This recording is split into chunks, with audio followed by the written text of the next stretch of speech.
I moved out of my mom's house, got my own house. Me and my kids stayed probably 2 years. I ended up, after that 2 years, I ended up getting married. But before then, I didn't trust men because of the way I had seen them during my upbringing and how they treated women. So I didn't trust them. So this man that I ended up marrying, I gave all my trust to. And how do you know you can't give your trust to men? You can't give your trust to men. It's got to be to God and God only. So we ended up being married. We stayed married for 8 years.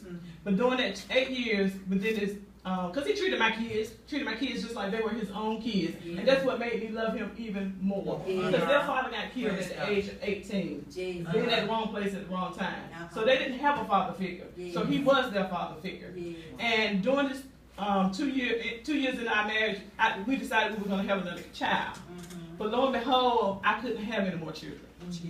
So we went to every doctor, we went to every specialist, went everywhere. But you know, I just couldn't have any more kids. So like that's why I said I can relate to Hannah. Hannah had an itch that needed to be fixed. And could nobody do it but the Lord. I have an itch that needs to be fixed. Could nobody do it but the Lord. So within those 2 years, I had went back and forth to the doctor, I started having all kind of other problems along with that. And at the age of 25, I had to have a hysterectomy. That's how bad it had gotten. My husband, he agreed, oh, I love you, you know, it doesn't matter. You know, I have your other 2 kids, they're my kids, you know. So we thought everything was great, everything was working out fine. 2 years more down the road in our marriage, found out that he was cheating on me.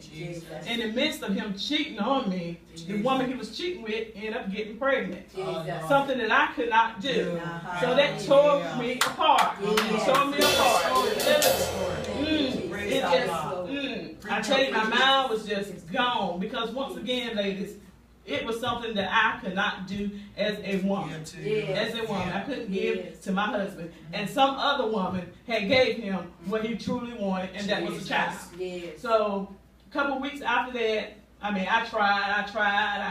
I called the mothers at my church. I talked to my friends on the phone, and it's like everybody was talking, but it wasn't going in. It wasn't going in. It's like I was shutting down, and I was like, okay, Lord, I know this is not how I'm supposed to be. I know I'm better than this. So, we tried to work it out, but we couldn't. We couldn't work that marriage out. But maybe 6 more months down the road, tell you how bad the devil is. He had got in my mind, like I had gotten so bitterness. I was just bitter because of the situation that was going on. My kids, on the weekends, they would go to stay at my mom's house. One weekend, they went to stay at my mom's house. My husband came in, and I guess at that time he was my husband. And I wasn't talking, I wasn't doing anything. I was just sitting there. I'm telling you, the devil will use your mind to sit there. And that night, it would have been. He came. He was trying to talk to me. I wouldn't talk to him. I wouldn't do anything. I just, in my mind, I just said, I wish you would go. I just wish you would go. And he ended up leaving maybe a couple hours later. And thank God he did, because in my mind, it was going to be either him or me that night.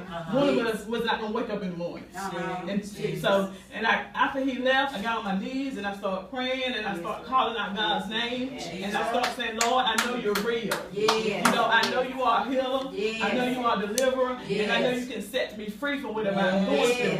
And I'm saying, Lord, I surrender myself back to you. Because I know without you, Lord, I'm nothing. I'm never going to be nothing. I have kids I have to raise. I have to be an example for them. Because I don't want them to go through the same kind of things that I'm going through in life. So, lo and behold, after that prayer, one of the mothers again from my church called, and I hadn't answered the phone, so she came over.